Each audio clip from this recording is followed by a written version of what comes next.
చేసి వెళ్ళిపోయే నీచులు, వీటికి పరిష్కారం ఏమని చెప్పండి. అసలు ఎందుకు పెరిగినాయి సడన్గా?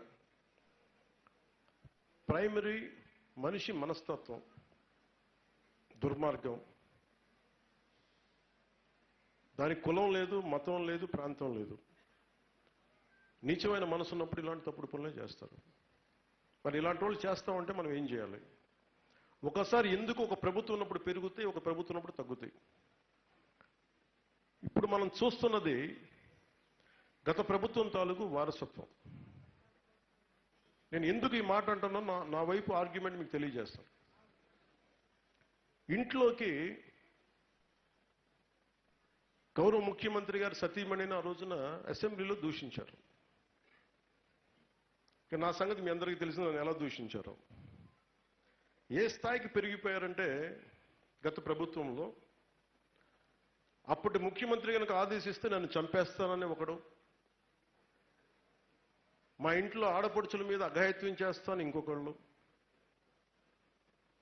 నా చిన్న బిడ్డలను చూడకుండా వాళ్ళను కూడా మానభంగాలు చేస్తామని చెప్పే సన్నాసులు. ఒక తండ్రిగా, ఒక భర్తగా, ఒక సగటు పౌరుడిగా నా కోపం రాకుండా ఎందుకుంటాయి? కానీ ఆ రోజున్న ఒక్క పోలీస్ కూడా, అయితే డీజీపీ, ఇంటెలిజెన్స్ ఐజీ కానీ, లా అండ్ ఆర్డర్ వ్యక్తులు కానీ ఒక్కడు మాట్లాడలా. థ్రెటనింగ్. పవన్ కళ్యాణ్ చంపేస్తాం, పవన్ కళ్యాణ్ ఇంట్లో ఆడవాళ్ళని మానభంగాలు చేస్తామంటే మాట్లాడకపోతే ఏమైపోద్దంటే, పోలీసులు యాక్షన్ తీసుకోకపోవటం వల్ల ఇప్పుడు ఇళ్లలోకి వచ్చి రేపులు చేసేస్తున్నారు. ఎందుకంటే అలవాటు అయిపోయింది. అందుకే ప్రభుత్వం పనిచేయడం మానేసింది. అంటే ఒక నిర్భయ కేసు జరిగినప్పుడు, ఒక దిశ జరిగినప్పుడు అందరి మీద రోడ్డు మీదకి వచ్చేస్తారు. అందరూ చంపేయండి, ఢిల్లీ హైకోర్టులో కూడా అంగచ్ఛేదన చేయండి, మ్యూటిలేషన్ చేయండి. దానికంటే ముందు ఏం చేయాలి? ఎన్కౌంటర్లు చేసేయండి. ఇది ప్రజల నుంచి వస్తున్న తెలంగాణలో మీరందరం చూసాం. మనందరం మీడియా మాట్లాడదు దాని మీద. కానీ మీరు మాట్లాడాల్సింది, ఇంక్లూడింగ్ మీడియాతో సహా, వారికి కొమ్ము కాసిన ఛానల్స్ కూడా మీరు ఎలాంటి డిబేట్స్ పెట్టాలి? ఒక ముఖ్యమంత్రి స్థానంలోకి వచ్చి ఆయన భార్యను తిడితే, సతీమణిని తిడితే దాని మీద డిబేట్స్ పెట్టాలి. ఇలాంటి జరిగితే ఏమవుద్ది?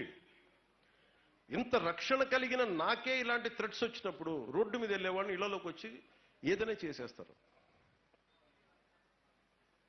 దీని గురించి మాట్లాడేది ఎవరు? అధికారులు భయపడతారు. గత డీజీపీలకి బాధ్యత లేదు. మీ బాధ్యత కాదా? నేను ఒక పోలీసు, నా బాధ్యత కాదా? ఇప్పుడు ఈ రోజున మేము థ్రెట్ ఇస్తున్నావా? నా గురించి ఎవరన్నా మా పక్క వేరే పార్టీల గురించి మాట్లాడితే మొట్టమొదటి రెస్పాండ్ అయ్యేది నేను. పిచ్చి వేషాలు మాట్లాడకండి, వాళ్ళ ఇంట్లో వాళ్ళ గురించి చెప్పేది నేను. కానీ వాళ్ళు ఎంకరేజ్ చేశారు వైసీపీ నాయకులందరూ. ఒక రేప్ జరిగితే ఒకటి రెండు రేపులు జరగకుండా ఏమవుతాయి అంటే, ఆ మాటకి ఈ రోజున తిరుపతిలోని, ఇంకో చోట చిత్తూరులోనూ 5 ఏళ్ల బిడ్డని మానభంగం చేశారు. అది దాని రెస్పాన్స్. మీకు ఇది అర్థం కావాలి. మీకు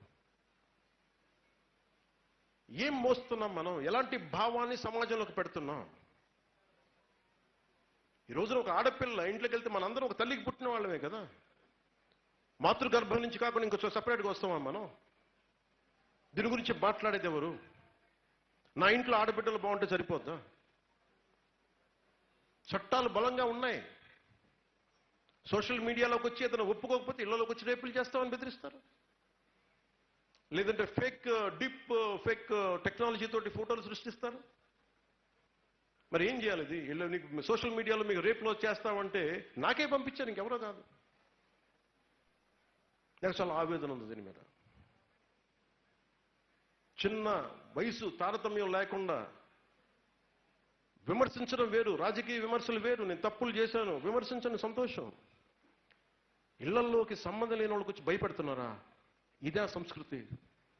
దాని తాలూకు వారసత్వ ఫలితం ఈరోజు నేను రేపులు. 30,000 ఆడపిల్లలు అదృశ్యమైపోతే గత ముఖ్యమంత్రి ఒక్క మాట కూడా మాట్లాడలేదు.